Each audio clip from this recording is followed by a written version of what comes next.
sih kalau gitu yang ngajar? Enggak, Anda pun harus paham tentang itu gitu ya, bahwa itu kenapa kemudian kok Natsir pun pada ujungnya itu juga menyetujui Pancasila. Oke, hubungan Natsir dengan Soekarno itu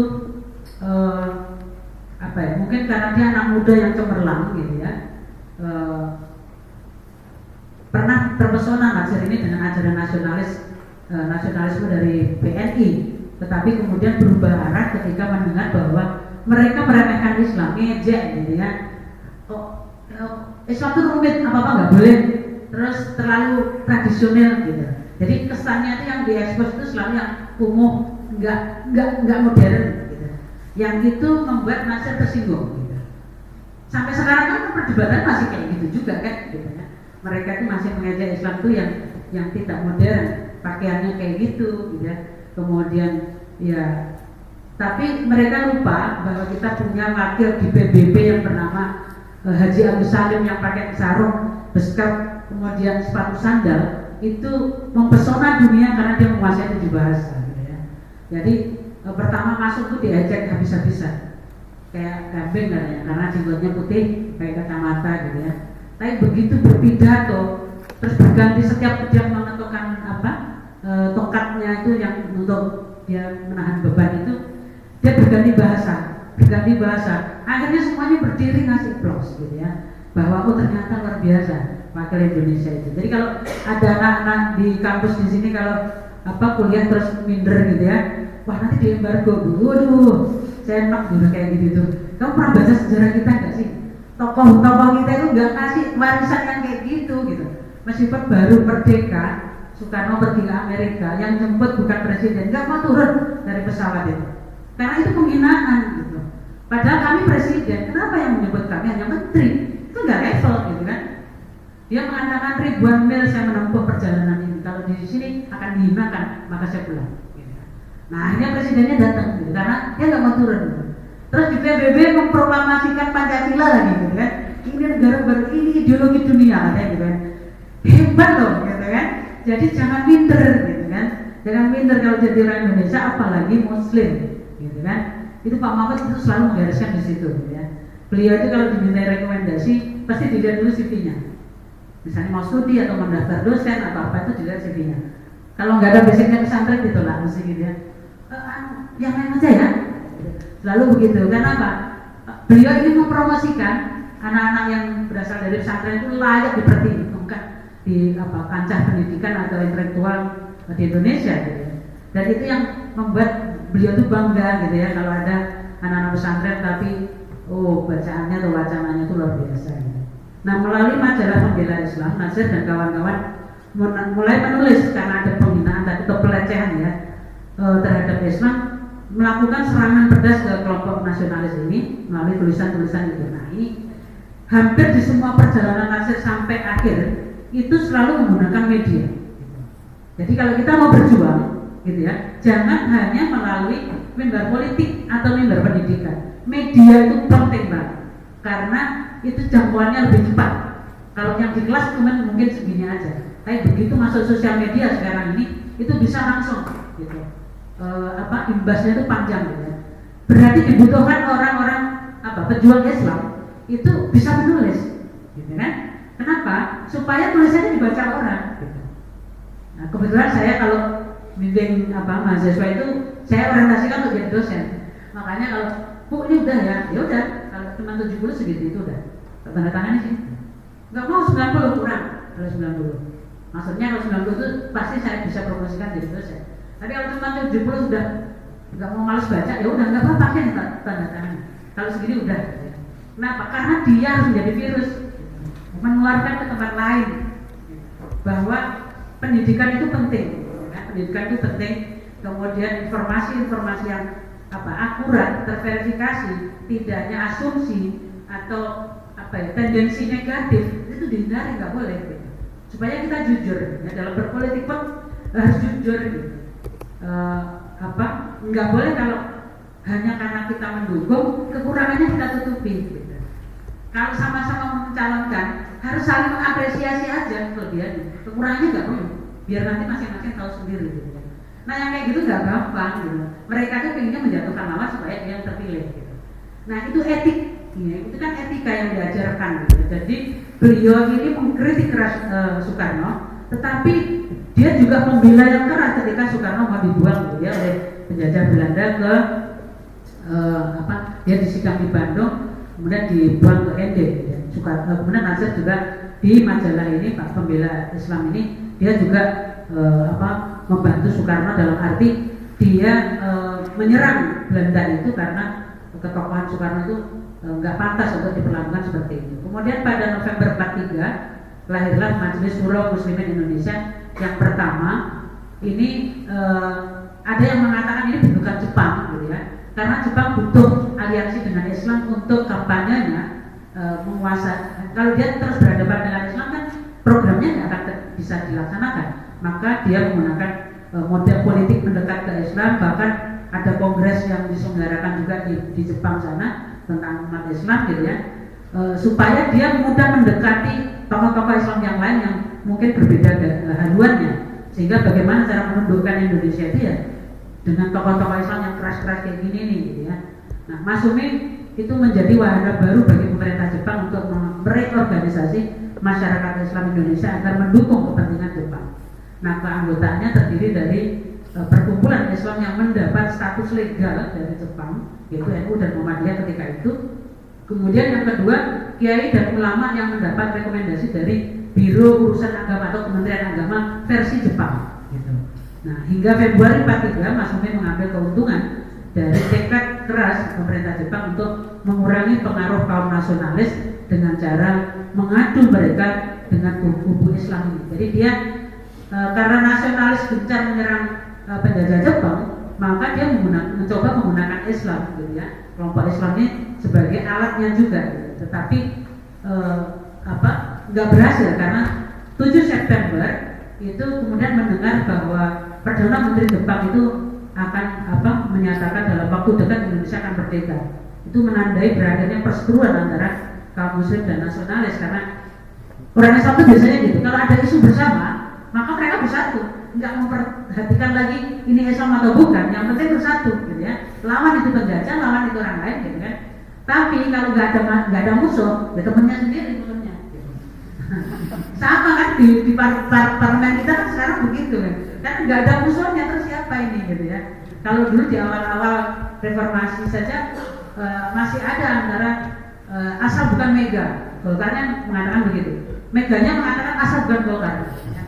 Nah, tapi lama-lama ngapain itu nggak penting lagi ya, yang penting kekuasaan kan gitu ya. Jadi harus bersekutu ini. Gitu ya. Kesempatan itu kemudian dioptimalkan oleh Masyumi untuk melakukan konsolidasi, membangun jaringan yang membentang seluruh Nusantara, merekrut jumlah besar milisi. Dia kan sudah punya pasukan yang maksudnya sudah punya banyak kader di seluruh Indonesia ini. Begitu mendengar akan diberi kemerdekaan itu, kemudian tinggal linknya itu kemudian digunakan. Gitu. Maka itu pelajaran, jaringan itu penting. Gitu. Jaringan itu penting, media penting, ya, pendidikan penting. Gitu. Itu kayak gitu. Terus pada Oktober 44 Masyumi mengeluarkan serangkaian resolusi mengenai masa depan Indonesia. Salah satunya tentang pengakuan dari Nippon akan kemerdekaan Indonesia. Ini cara dia merangkul Jepang supaya tidak mencurigai bahwa sebenarnya di bawah tanah Masyumi sudah bergerak. Gitu. Jadi seolah-olah ungkapan itu untuk meredam itu, gitu ya. Nah, kemudian November 45 lahir Masyumi baru, yang kedua, versi kedua, gitu ya. Ini bukan bentukan Jepang, yang ini memang mereka sendiri. Nah, bagaimana posisi di BPUPKI? Setelah berakhirnya Perang Asia Timur Raya 29 April 45, pemerintah pendudukan Jepang membentuk Dokuritsu Zombi Chokai atau BPUPKI dengan tugas untuk menyelidiki hal-hal penting yang berhubungan dengan berbagai hal yang diperlukan untuk kemerdekaan bangsa Indonesia. Ini kalau kuliah di Fakultas Hukum ini semester 2 mata kuliahnya, gitu ya. Sejarah tentang hukum tata negara. Dari 62 orang anggota dari Indonesia, 8 orang biasa anggota luar biasa dari Jepang, 16 orang mewakili gerakan Islam, selebihnya itu partisan dari kelompok Soekarno dan Hatta. Gitu. Jadi jumlah umat Islamnya sedikit di situ, gitu ya.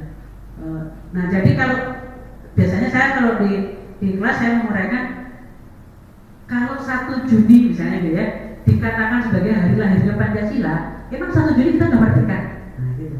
Kan belum merdeka. PPKI, BPUPKI itu ada Jepangnya di situ keanggotaannya. Jadi sebenarnya itu lembaga yang disiapkan kalau nanti, gitu kan, Indonesia merdeka.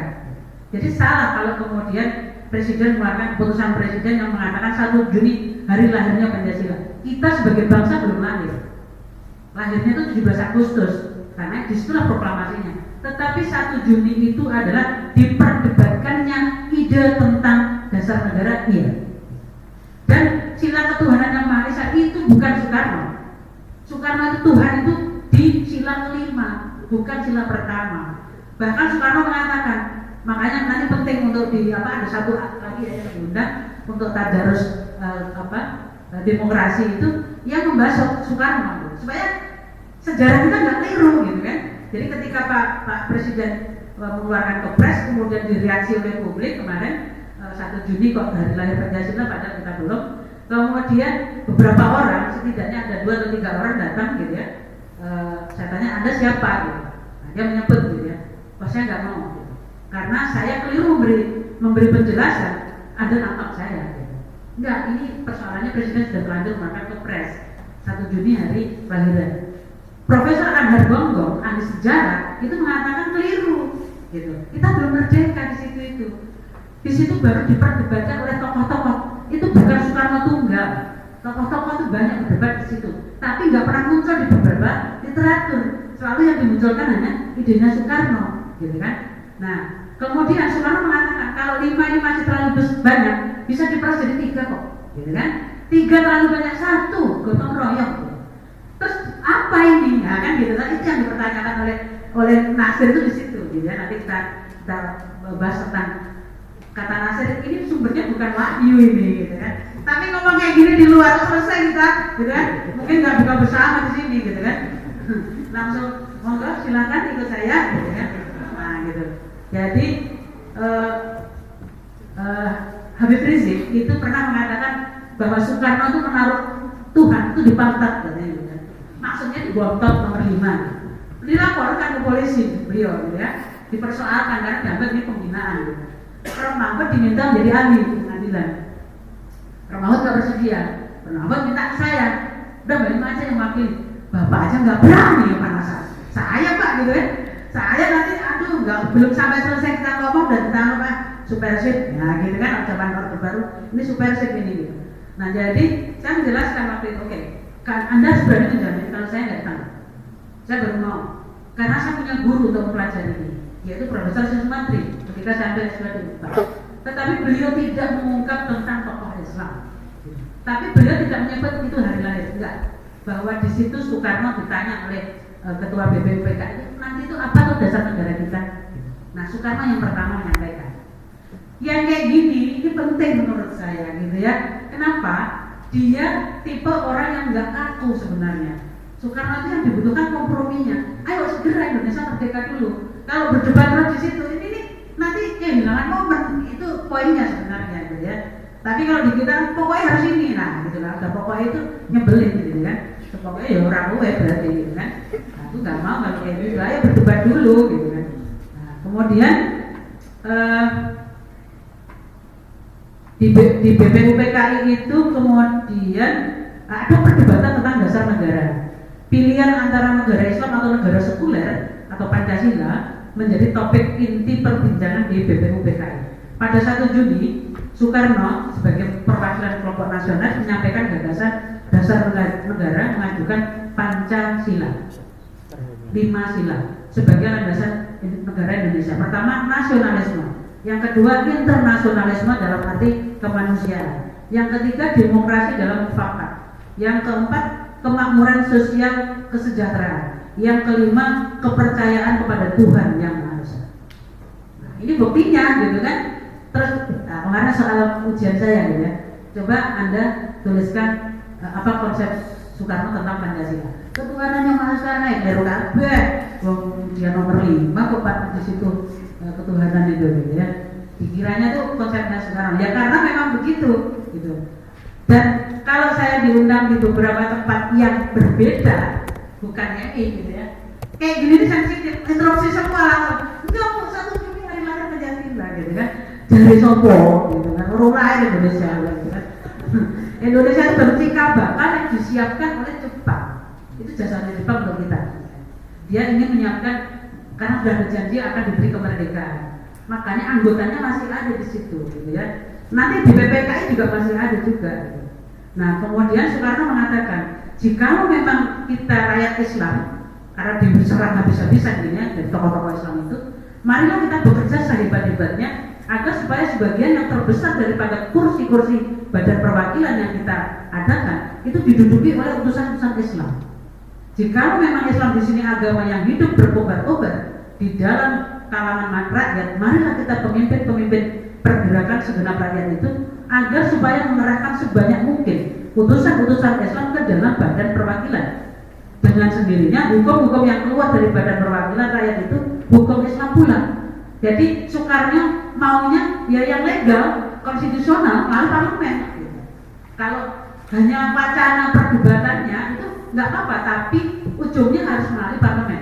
Kalau bisa menguasai parlemen, maka sebenarnya secara tidak langsung hukum Islam akan lahir dari situ. Nah sekarang pertanyaannya, partai Islam kita Islam enggak gitu kan? Nah gitu, itu yang PR besarnya lah. Kita mau nyari partai Islam kita yang mana ini? Nggak jelas kok gitu. Semuanya juga ada korupsinya di situ. Gitu. Nah, kalau nanya Pak Busro, waduh parah, udah gitu ya. Yang takbir pun, nah gitu ya. Wih, impor daging ya dikorupsi kata Pak Busro begitu.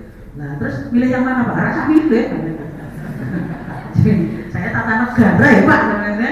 Masa mengimbau muridnya tidak memilih, rugi Pak, harus memilih gitu kan. Apapun risikonya, bukan menang dan kalahnya gitu ya, tapi kita punya pilihan. Gitu. Kita punya pilihan. Saya kalau kadang ditanya, "Bu, pilih siapa?" Jangan gitu kan. Saya pokoknya milih ini. Kenapa? Ya besok dia akan ditanya loh. Gitu. Kenapa kamu milih orang itu? Ya karena 500.000 loh Bu. Gitu ya. Dapat 350 gitu. Wah, itu besok di hadapan Allah tuh nggak malu kayak gitu ya. Saya bilang, saya memilih dia karena dia Islam yang kuat. Dia programnya sama dengan apa yang saya inginkan, kan gitu. Ideologinya jelas gitu kan. Lah iki loh, apa piye gitu kan. Aduh, gitu kan. Bicara naksir sampai lihat itu, lah kok kayak gini gitu kan. Nah, Soekarno tidak menyetujui untuk langsung mendirikan negara berlandaskan Islam tanpa melalui musyawarah mufakat. Ia lebih suka menjanjikan satu pertarungan adil, yaitu dengan demikian berubahlah cita-cita pendirian negara Islam itu menjadi cita-cita mengislamkan negara. Jadi bukan dalam bentuk formilnya, tetapi materialnya. Tapi ada kelompok-kelompok tertentu yang harus benderanya yang berkibar sebagai Islam, tapi bukan budayanya. Gitu.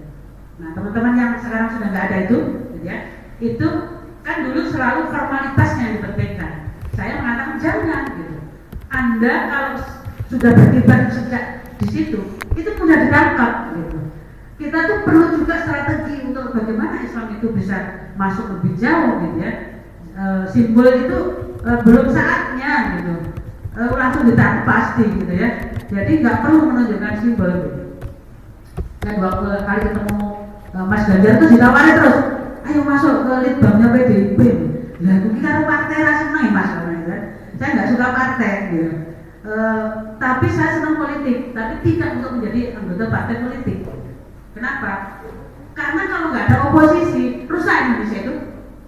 Rugi kita nggak bisa kemana-mana gitu. Semuanya nggak ada dari mereka, gitu kan? Contohnya kan sudah kemarin itu, nah kan gitu, semuanya kan dalam koalisinya. Jadi 2 bulan sekarang baru terungkap ya. Kok semuanya BUMN yang korupsi? Berarti selama ini, nah ya, aman dan damai sejahtera berarti gitu kan? Kok sekarang baru bisa diungkap, kemarin kok 10 tahun nggak terungkap itu kemana gitu kan? Nah itu loh, kalau nggak ada oposisi itu susah gitu ya. Nah kemudian di masa reses BPUPK ini Soekarno kemudian membentuk panitia 9. Ini karena dikritik oleh kelompok Islam bias dengan nasionalis. Jumlah anggota yang sebelumnya itu terlalu banyak orang nasionalisnya, Islamnya sangat sedikit. Makanya di komposisi panitia 9 ini sudah 54. Itu dianggap sudah representatif untuk panitia 9. Tugasnya apa? Menyelidiki usul-usul perumusan dasar negara yang melahirkan konsep rancangan pembukaan UUD 45. Nah nanti kesimpulannya menarik ini, di-prank lagi gitu ya orang Islam ini gitu ya. ujungnya di prank gitu ya. Nah, kemudian bagi kelompok Islam, nasionalisme dan agama adalah dua hal yang tidak terpisahkan.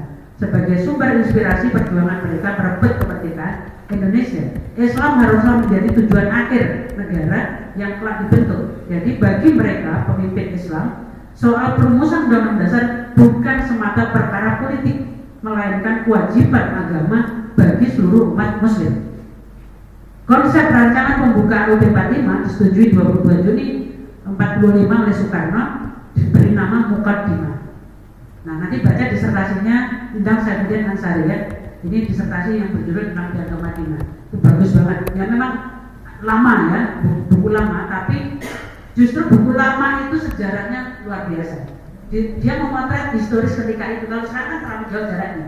Kita hanya bisa dapat dari Google atau di jurnal-jurnal yang online gitu kan. Yang itu juga kutip-kutip gitu. Jadi harusnya babonnya dicari gitu. Babonnya dicari. Kemudian Yamin menyebutnya Piagam Jakarta. Sukiman menyebutnya Gentleman Agreement. Apa isinya Piagam Jakarta ini? Maka disusunlah kemerdekaan kebangsaan Indonesia itu dalam satu undang-undang dasar negara Indonesia yang terbentuk dalam suatu susunan negara Indonesia yang berkedaulatan rakyat dengan berdasar kepada jadi ini untuk pembukaan UUD 45 ya. Ketuhanan Pancasilanya yang sila pertamanya kayak gini. Ketuhanan dengan kewajiban menjalankan syariat Islam bagi pemeluk-pemeluknya menurut dasar kemanusiaan yang adil dan beradab, persatuan Indonesia, kerakyatan yang dipimpin oleh hikmat kebijaksanaan dalam permusyawaratan perwakilan serta mewujudkan keadilan sosial bagi seluruh rakyat Indonesia. Nah ini sudah berbeda dengan konsepnya Soekarno, ya kan, gitu kan, nggak sama gitu. Nah, ketujuh kata yang dicantumkan dalam sila pertama itu merupakan kesepakatan antara wakil kelompok Islam yang diwakili oleh Abi Kusno dan Kahar Muzakir dengan kelompok nasionalis Kristen Amaranis. Nah di sini, nah jadi ini, ketika muncul 7 kata itu, kemudian kelompok Kristen itu nggak suka gitu. Kalau dia masuk di dalam konstitusi, berarti dia formal itu, gitu. Sehingga derivatnya nanti akan berlaku hukum Islam. Makanya bagaimana dengan kami yang agama lain itu ada diskriminasi. Kenapa hanya yang Islam saja yang ada di dalam konstitusi? Gitu. Itu kalau yang ahli perundang-undangan harusnya memahami itu. Cara kita bermain di parlemen untuk konsep-konsep bunyi pasal itu paham betul harusnya hal kayak gitu. Kalau dia muncul di situ maka imbasnya adalah kan gitu. Coba sekarang ya. Larangan Partai Komunis dasarnya apa? Nggak ada. Di undang-undang kepartean nggak ada. Adanya tetap MPRS yang itu tidak menjadi konsideran di dalam undang-undang partai politik. Jadi pemerintah mau apa sih sebenarnya? Gitu. Boleh loh bikin partai komunis, nggak ada kok dengan larangan itu. Larangan itu munculnya di tap MPR. Gitu. Maka cara membuatnya harusnya konsiderannya selain konstitusi ada tap MPR. Kenapa? Karena sumber utamanya larangan itu tidak ada di konstitusi. Dia adanya di tap MPRS nomor 25 itu yang dulu oleh Gus Dur minta dicabut gitu. Nah itu yang dari sisi legal praktik. Jadi banyak pelajaran sebenarnya khususnya teman-teman yang tata negara itu kalau membaca sejarah tentang kemerdekaan sampai pada dekretnya Soekarno bahkan sampai sekarang itu tuh semuanya ilmunya banyak di situ itu gitu ya. Nah kemudian di masa reses tadi membentuk panitia 9, terus ada kelompok Islam itu mengatakan bahwa nasionalisme dan agama itu dua hal yang tidak terpisahkan, ya. Nah, kemudian setelah ada Piagam Jakarta tadi, Wahid Hasim dan Sukirman itu mendesak agar agama Islam dinyatakan sebagai agama negara, serta presiden dan wakil presiden harus beragama Islam. Nah, ini ada disertasinya dosen Unpad tentang apakah syarat presiden beragama Islam itu konvensi ketatanegaraan atau bukan. Itu sudah ada disertasinya ya. Kemarin sudah dibedah di melalui Zoom saya Pak Yusril, Prof Susi gitu ya, membedah disertasi dia. Apakah agama kan hampir semua ya calon presiden Indonesia itu beragama Islam. Itu konvensi ketatanegaraan atau bukan? Gitu. Jadi kebiasaan ketatanegaraan atau bukan? Kalau dulu itu dipersyaratkan. Jadi dulu itu Masyumi minta, itu menjadi syarat di dalam tertulis hukum positif, gitu ya, harus Islam itu. Gitu. Nah, kemudian Ki Bagus Hadikusumo itu juga ikut menegaskan akan lebih mudah mewajibkan seluruh rakyat untuk mematuhi syarat Islam kalau dia muncul di tadi sila pertama tadi. Gitu. Nah, sehari sebelumnya ternyata Hatta menerima kunjungan pejabat tinggi Angkatan Laut Jepang yang menyampaikan penolakan keras para penduduk Kristen di luar Jawa terhadap 7 kata piagam Jakarta itu. Nah, kemudian dihilangkan oleh PPKI. Ancaman pemisahan diri itulah yang disampaikan oleh Soekarno dan Hatta tatkala bertemu dengan para wakil PPKI, yaitu Wahid Hasyim, Ki Bagus Hadikusumo dan Kasman Simodibejo, Tengku Muhammad Hasan. Itu demi untuk menjaga persatuan nasional. Akhirnya mereka ini bersedia melepaskan tuntutan-tuntutan kelompok mereka tentang adanya 7 kata tadi. Nah, ini kan bagaimana caranya kita ngecek kebenaran itu? Apa bukan bagian dari strategi Soekarno? Di depan dia mengatakan udahlah, nggak perlu diperdebatkan lagi, terima saja konsep dari piagam Jakarta ini menarik. Gitu. Tapi di belakang kemudian bergerak yang lain untuk seolah-olah, gitu ya, kalau bahasa saya, datang minta protes. Kami nggak mau kalau itu muncul di sila pertama. Gitu. Terus demi kepentingan bangsa yang besar, gitu ya, udahlah relakan kata itu dihapus. Maka kalau Anda baca disertasinya Endang Saifuddin Ansari itu kalimatnya sangat menarik di situ ya, di halaman pertama Anda buka setelah judul itu, jangan menyesali anggur yang telah tumpah. Jadi kita jangan terus-menerus terjebak dengan persoalan ini. Udah, gitu, move on. Gitu. Kenapa? Karena kalau terus-terusan di sini orang lain akan menguasai Indonesia. Kita hanya terus saja di ideologi aja.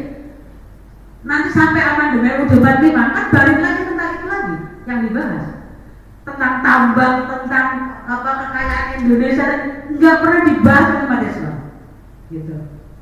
Sehingga kita dilenakan hanya selalu pertentangan ideologi terus. Itu yang saya ambil dari pelajaran di situ. Gitu. Makanya kalau dia jual mata kuliah itu dulu saya minta Bu Anissa itu masuk di mata kuliah otonomi daerah itu, saya karena kebetulan teman-teman dari luar Jawa banyak ya waktu itu. Tolong dong, Anda kan ahli bisnis, bicara tentang penanaman modal. Masuk di kelas sebentar supaya ngerti. Nah, Bu Nisa kan protes terus ke saya kan, Mbak Rima itu kalau ngajak anak demo itu isunya jangan politik terus, bicara tentang tambang, bicara tentang ekonomi, nggak saya gitu. Lah anak bisnis mana mau demo, gitu kan? Kalau dia pinginnya langsung kaya raya, gitu. Nggak ada orang bisnis yang mau demo. Yang demo itu pasti anak tata negara, sedikit anak pidana. Kenapa? Ya karena kalau ibu kota negara diajari politiknya, dicekoi, mendino, ya, sikat itu, nah gitu. Gitu. Waktu SBY mau menaikkan harga BBM, waktu itu mau naik gitu ya, saya bilang waktu masih di Taman Selo, kalau kalian nggak keluar tak kasih C, lari semua anak keluar, gitu kan? Aku gitu kan? Begitu sampai dulu bingung dia, kok ibu nggak keluar? Itulah. Keledai itu biasanya kayak gitu, mana aja batuannya. Harusnya kamu bertanya kenapa keluar. Besok itu SBY akan menaikkan BBM. Dari kenaikan BBM 5% APBN akan diambil untuk menalangi lumpur lapindo atas permintaan Abu Rizal Bakri. Kenapa Abu Rizal Bakri nggak mau menyelesaikan untuk bayar lumpur lapindo? Karena SBY dua kali berturut-turut didanai pilpresnya oleh Abu Rizal. Ini nggak benar gitu. Wah langsung deh udah. Jadi mana tuh? Pertama sikat dulu DPRD-nya, gitu kan? Supaya DPRD buat rekomendasi ke Jakarta menolak. DPRD Jogja menolak untuk penaikan BBM. 6 bulan berikutnya minta ke Sultan supaya Gubernur DIY menolak kenaikan BBM, gitu kan? Oh siap, gitu kan? Sekarang sudah pada menjadi pengacaranya Tom Lembong itu, gitu kan? Jadi suka bawa ngirim-ngirim, Bu, gimana? Bagus nggak? Ya rada masuk sedikit lah, gitu kan? Kurang menarik di tampilanmu, kan? Hanya membaca, harusnya kamu nggak baca itu. Pleidoynya itu hanya hafal, kan? Itu lebih, wah lebih dahsyat itu. Gitu. Nggak bisa Bu, kita benda-benda ini ya, rasanya gitu kan, udah ini bukan S1, kamu sudah sarjana, udah terserah mau ngapain gitu kan. Jadi sekarang sudah pada tomlembong terus gitu ya. Tomlembong tuh kan kriminalisasi ya, buktikan, tapi menang berarti hebat, nek kalah rasa dobos gitu kan. Langsung ketawa semua. Oh, nggak berubah kan ya? Kalau berubah namanya bukan malu gitu. Nah, kemudian apa yang terjadi? Penghilangan 7 kata itu oleh siapa? Pada tanggal 18 Agustus 45, setelah didahului dengan lobby-lobby sengit antara anggota beberapa lobby-lobby sengit antara nasionalis dan Islam tadi, beberapa perubahan pada teks Undang-Undang Dasar terjadi. Kesepakatan yang terdapat dalam Piagam Jakarta tersebut diubah pada bagian akhirnya oleh PPKI, yaitu 7 kata apa? Setelah ketuhanan yang semula berbunyi ketuhanan dengan kewajiban menjalankan syariat Islam bagi pemeluk-pemeluknya diubah menjadi ketuhanan yang Maha Esa. Nah, yang kayak gini ini kan berarti ngeprank gitu kan, menelikung gitu. Mereka bermain curang sebenarnya gitu. Itu udah kalau baca bukunya Natsir itu bisa marah kita ya, dari emosi kita. Tapi ya itu sejarah gitu. Kemudian syarat calon presiden harus beragama Islam tidak dibuang di pasal 6 artikel 6 alinea 1 itu. Keharusan presiden beragama Islam itu nggak ada lagi. Nah, itu. Kemudian pasca kemerdekaan pada pertengahan 49 Belanda membentuk negara-negara bagian. Di sini muncul lagi peran Natsir gitu ya, melalui PSO yang dimotori oleh Letnan Jenderal Hindia Belanda Hubertus Johannes Van Mook. Nah, pembentukan PSO ini sebagai pelaksanaan perjanjian Linggarjati karena kan Belanda itu nggak mengakui kemerdekaan Indonesia, dia tetap ingin balik gitu ya. Van Mook membagi negara bagian yang seharusnya terdiri dari Republik Indonesia, negara Indonesia Timur dan negara Borneo itu menjadi 16 negara bagian. Nah, 27 Desember 49 lahirlah Republik Indonesia Serikat, negara federal, yang menggantikan negara kesatuan yang diproklamasikan 17 Agustus 45. Nah, Mas Deswan itu sebenarnya disertasinya begitu gitu ya, bahwa anak-anak Hatta ini pinginnya federal gitu ya. Sumatera itu rata-rata pinginnya federal. Nah, ketika seminar proposal dia ngomongin tentang federal, pengujinya marah semua gitu ya. Kebetulan saya undang 2 hakim MK sebagai penguji gitu. Bu, kenapa? Enggak apa-apa. Kamu diuji levelnya beda ini gitu ya. Udah enggak apa-apa gitu. Langsung, kenapa Anda mengusulkan federal? Kita kan negara kesatuan. Nah kan, kamu tahu aslinya mereka kayak gitu.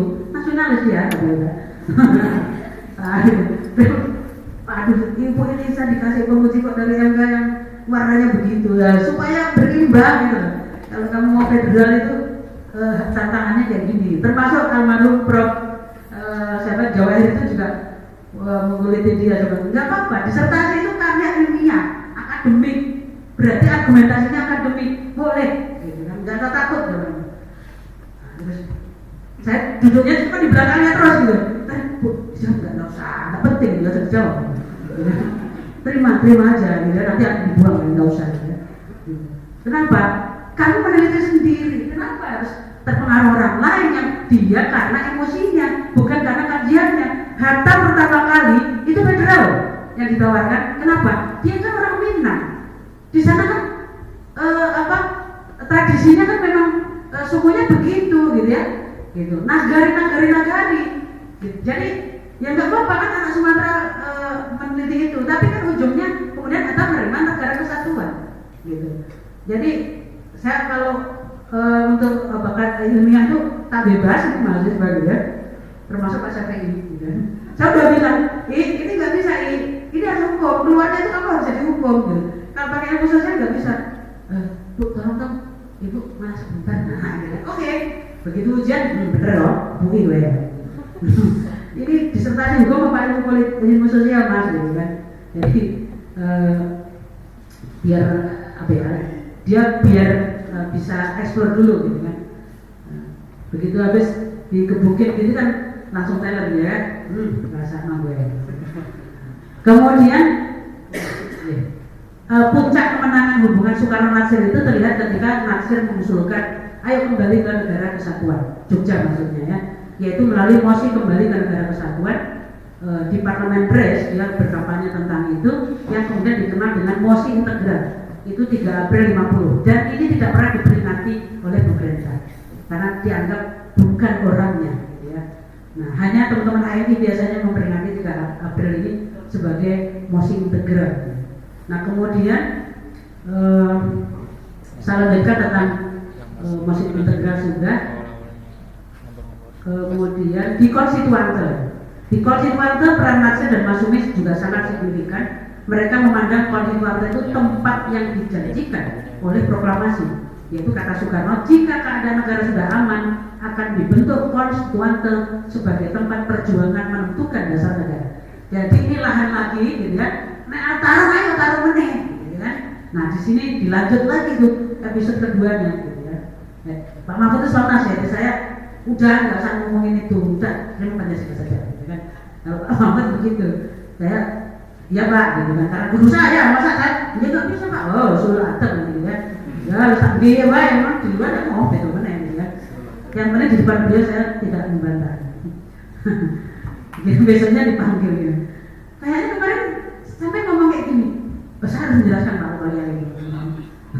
Pak Mahfud ketawa dan akhirnya udah mesti dia. Konstituante itu sekedar tempat perjuangan, gitu. Bukan tempat mendirikan negara Islam. Tempat perjuangannya itu di situ. Seperti itu, jadi bukan seperti tujuan militer dan lawan politiknya. Masa mengatakan kami memperjuangkan dasar negara Islam secara demokratis di lembaga demokratis, maka pemilu menjadi penting. Berapa kursi yang akan kita peroleh itu menjadi penting. Kenapa? Karena nanti hitungannya juga hitungan suara. Kalau ada di parlemen nggak dapat suara kan idenya nggak akan bisa landing di situ. Tetapi kalau mayoritas rakyat tidak menghendaki, ya kami akan mengalah. Kata Nasir gitu. Itu ujungnya. Ya. Kita sudah mempunyai negara, maka teranglah di dalam menyusun suatu undang-undang dasar bagi negara kita ini. Dan untuk mencapai hasil yang memuaskan, perlulah kita bertolak daripada pokok pikiran yang pasti, yakni bahwa ultimat undang-undang dasar bagi negara kita harus menempatkan negara dalam hubungan yang seerat-eratnya dengan masyarakat yang hidup di negara kita. Tegasnya, undang-undang dasar negara kita itu haruslah berurat berakar dalam kalbu, yakni berurat berakar dalam alam pikiran, alam perasaan, alam kepercayaan, dan falsafah hidup rakyat dalam negara kita. Dasar negara yang tidak memenuhi syarat yang demikian itu tentulah menempatkan negara terombang-ambing. Ini maksudnya dia mengkritik tentang Pancasila tadi. Kehendak kami semua supaya negara Indonesia kita ini berdasarkan Islam, negara demokrasi berdasarkan Islam, bukan semata-mata antara Islam adalah golongan yang terbanyak di kalangan rakyat Indonesia seluruhnya. Kami memajukan Islam sebagai dasar negara kita, akan tetapi berdasarkan pada keyakinan kami bahwa ajaran-ajaran Islam yang mengenai kenegaraan dan masyarakat itu adalah mempunyai sifat-sifat sempurna. Lantas ada pertanyaan, apakah negara yang berdasarkan Islam seperti itu satu negara teokrasi? Ya. Kemudian negara yang berdasarkan Islam bukanlah satu teokrasi, bukan kayak agama yang lain yang di situ paus berhierarki, ya. Ia negara demokrasi, ya, bukan pula sekuler. Ia adalah negara demokrasi Islam. Negara yang berdasarkan Islam itu dapat disebut teistik demokrasi. Ini bahan disertasi kayak gini nih. Apa sih teistik demokrasi itu? Wah, bungkus ini bagi gelar. Ini bahan disertasi gitu ya.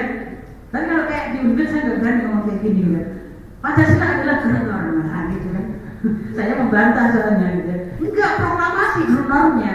Kenapa? Gitu ya. Karena kalau nggak ada proklamasi, rezimnya pemerintah kita jajahan. Tapi proklamasi itu adalah menjadi titik pembeda dari rezim jajahan menjadi rezim kemerdekaan. Jadi bukan Pancasila sebenarnya gitu.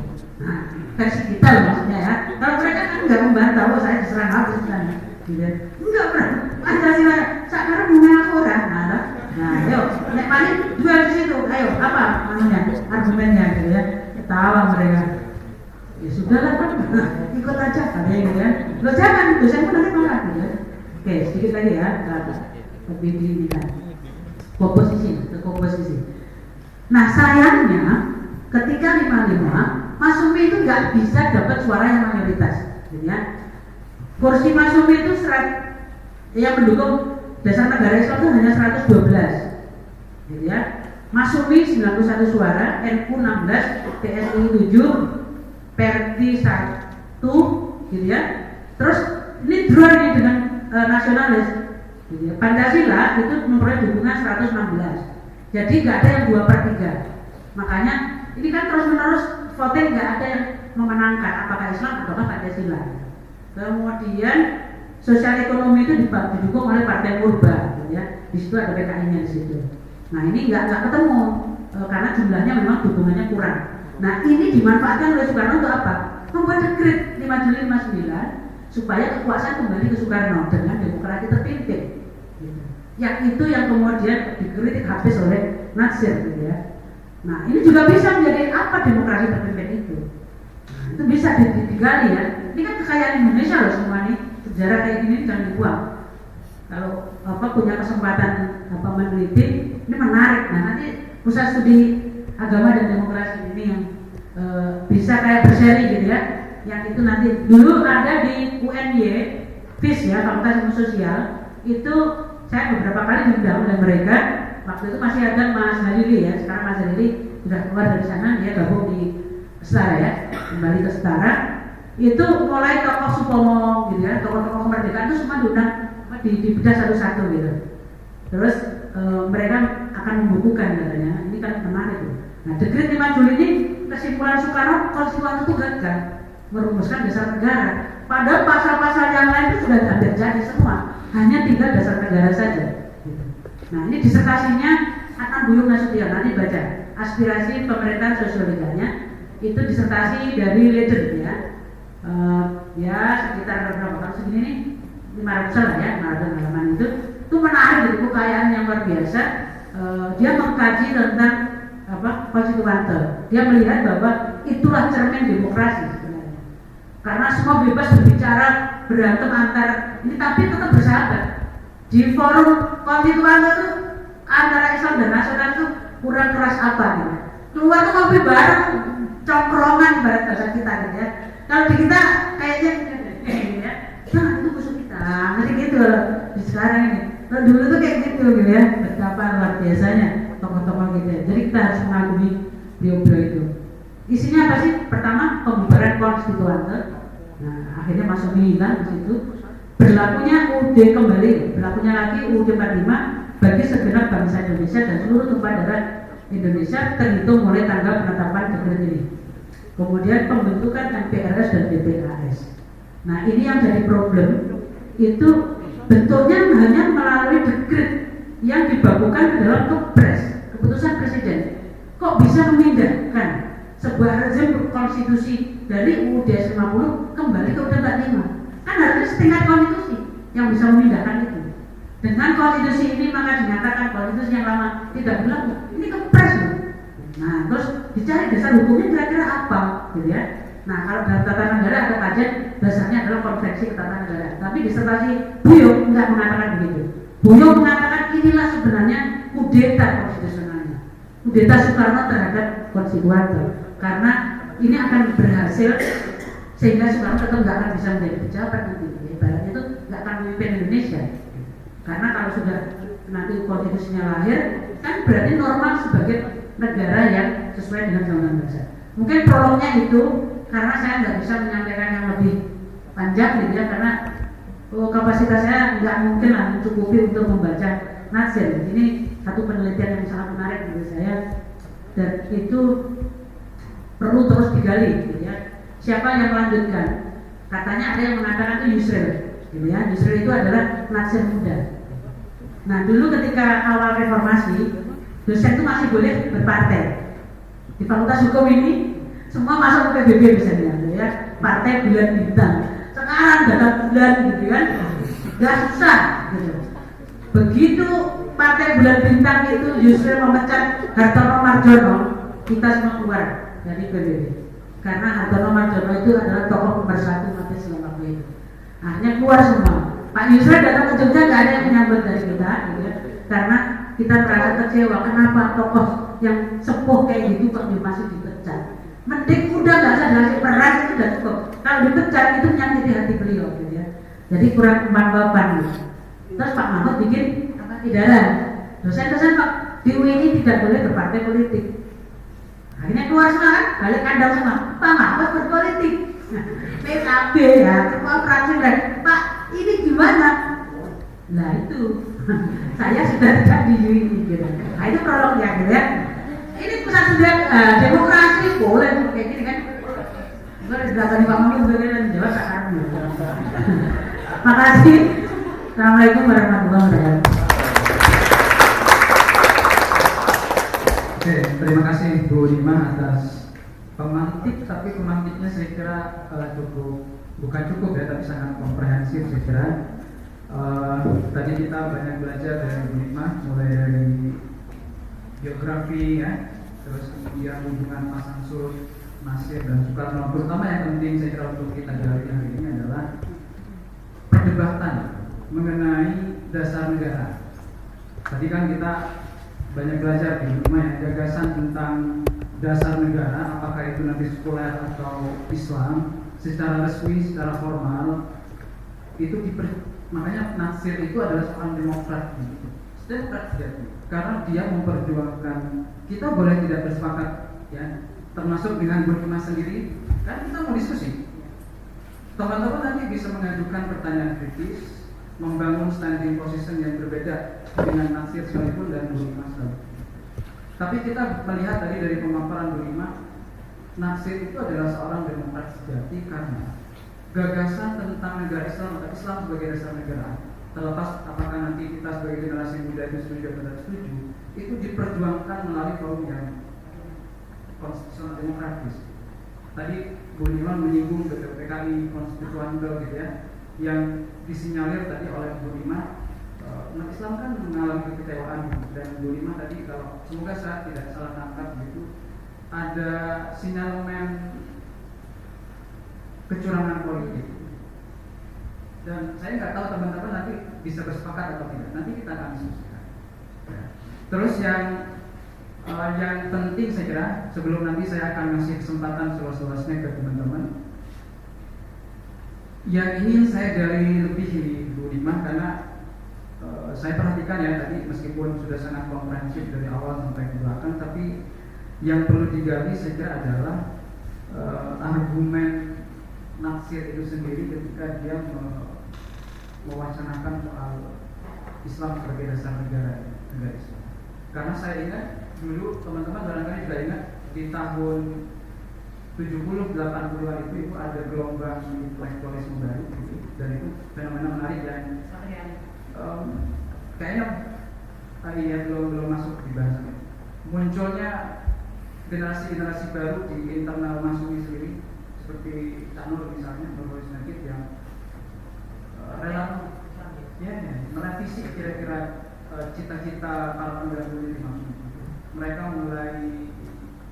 mulai membangun antitesa terhadap cita-cita pemikiran besar soal negara Islam. Itu saya kira nanti yang bisa digali dalam diskusi kita. Kita punya waktu sekitar 30 menit sebelum nanti kemudian ada beduk buka puasa ya. Ada. Oke, silakan teman-teman. Saya ingin buka satu termin dulu, 3 orang. 3 orang, Nasib ya. Siapa namanya? Hasib, terus kemudian Mbak Aziza. Ada lagi? Oke. Di samping Dustin, terus kemudian sekalian biar ini siapa namanya? Arya dari Himah ya. Oke. Mas Aziz tolong dibantu Mas Nasib dulu. Silakan.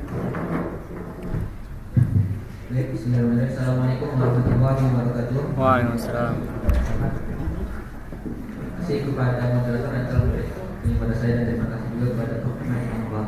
Jadi begitu luas tentang bagaimana perdebatan Muhammad Nasir, terutama pada aspek pembentukan dasar negara. Yang ingin saya tanyakan di sini adalah lebih mungkin refleksi ya. Pertarungan antara ideologi Islam untuk masuk ke negara ini itu kan masih berlanjut sampai sekarang, bahkan itu membonceng isu-isu terkini. Misal HTI ya, katakan itu mereka membonceng isu-isu misalnya Palestina itu perlu dimerdekakan, misalnya isu-isu misalnya bagaimana perintah mereka sekarang itu sebobrok apa. Sudah saatnya menggunakan dasar khilafahisme menurut mereka gitu. Nah, yang ini saya pertanyakan itu Islam seperti apa yang mereka perjuangkan? Karena kalau misalnya ya kita melihat tesis dari seorang filsuf dan juga pemikir Muslim dari Sudan namanya Ahmad An-Naim, dalam bukunya itu Toward of Islamic Reformation itu menyebutkan kalau Islam seperti apa yang sebenarnya diperjuangkan pada abad ke-20 oleh orang-orang Islam, misalnya kayak di Pakistan bagaimana Islam itu seperti apa, dan kemudian intinya itu sampai pada kesimpulan kalau Islam yang diterapkan itu sebenarnya terlalu kaku seperti dulu. Nah, misalnya nih mereka kan punya Islam sebagai dasar negara, misalnya ada penentangan lah atau segala macam seperti itu kan penerapan Islam yang kontekstual seperti itu, dan itu sebenarnya kalau diterapkan secara paksa itu kan lebih merampas nilai Islam itu sendiri begitu. Dan mungkin di sini saya ingin memberikan semacam pertanyaan bagaimana stand itu terhadap realitas tersebut. Terima kasih. Langsung ya teman-teman karena masih pertanyaan soal ukuran. Baik, terima kasih Mas Josek. Tadi saya sudah memberi clue ya. Kenapa kita selalu terjebak hanya bicara dasar negara atau Islam itu menjadi isu yang terus-menerus untuk dikampanyekan dalam konteks politik. Gitu. Menurut saya ini tantangan besar sekarang itu ketika NU Muhammadiyah mau menerima untuk mengelola tambang. Bisa nggak sih? Supaya arenanya itu pindah gitu, tidak ngomongin tentang dasar negara terus. Gitu ya. Kenapa? Nanti kita terlena di situ, yang lain digarap orang. Gitu. Padahal ekonomi Indonesia kayak gini, hancur-hancur kayak gini. Andil umat Islam ada nggak di situ untuk mengelolanya? Gitu. Kalau korupsi, bisa nggak umat Islam perhatiannya pada pemberantasan korupsi? Keberpihakannya ada di mana? Gitu. Jadi konteksnya sudah harus berubah dong. Jangan ngomongin itu terus gitu. Pak Mahfud selalu mengingetin terus. Kita tuh sudah di BPUPKI, sudah di konstituante, sudah di amandemen katanya kan. Itu terus-menerus itu terus isunya yang pokoknya dasar negara harus Islam, dasar negara harus Islam. Sementara gerbongnya untuk mengusung itu nggak kita hitung, gitu. Partai Islam yang akan mau dengan isu itu berapa? Kan mending menggarap masyarakatnya secara kultur. Itu yang dilakukan oleh NU Muhammadiyah. Gitu. Jadi mereka tidak langsung kibar bendera terang-terangan di kayak gitu enggak, gitu ya. Meskipun begitu, ketika Hizbut Tahrir ini kemudian oleh Pak Jokowi dicabut ya, dibubarkan pakai Perpu, saya mengkritik keras, nggak benar. Presiden itu otoriter, gitu. Kenapa? Karena di Undang-Undang Ormas untuk membubarkan ormas itu ada tahapnya, peringatan pertama, kedua, ketiga. Kalau tetap bandel, baru dibawa ke pengadilan. Kalau dengan Perpu ya otomatis langsung mati loh. Terus hakikat negara hukumnya di mana di situ kan nggak ada, karena itu negara kekuasaan. Kebetulan ada mahasiswa bimbingan Prof. Mahfud bahas tentang itu, yang menyerang ya saya sama Mas Zainal Arifin Mokhtar, pengujinya gitu. Ini nggak benar kayak gini Pak Mahfud itu tuh. Saya itu di dalam pemerintahan masalahnya. Masa saya ngomong sendiri kalau saya salah gitu kan? Nah sekarang berbeda gitu. Jangan Bapak dulu kita keberatan dengan mahasiswa pada konsep itu karena menurut kita meskipun Presiden punya hak di pasal 22 dalam hal ihwal kegentingan memaksa Presiden melakukan Perpu, tapi untuk konteks kebebasan mendirikan organisasi itu kan pakai jalurnya undang-undang ormas gitu. Nah jadi ada hal-hal yang kita harus benar-benar, ya mungkin karena beliau di dalam ya, kita di luar jalan mungkin lebih penang gitu. Yang di dalam ternyata nggak semudah yang kita lihat gitu. Kita pernah datang ke beberapa minta supaya Pak Jokowi jangan mengesahkan revisi undang-undang KPK waktu itu. Pak Mahfud menyampaikan gitu. Ternyata balik lagi besoknya ternyata nggak bisa pakai Perpu. Kenapa nggak bisa? Bisa pakai Perpu gitu. Terus itu akademiknya bisa, politiknya nggak bisa. Gitu. Kenapa?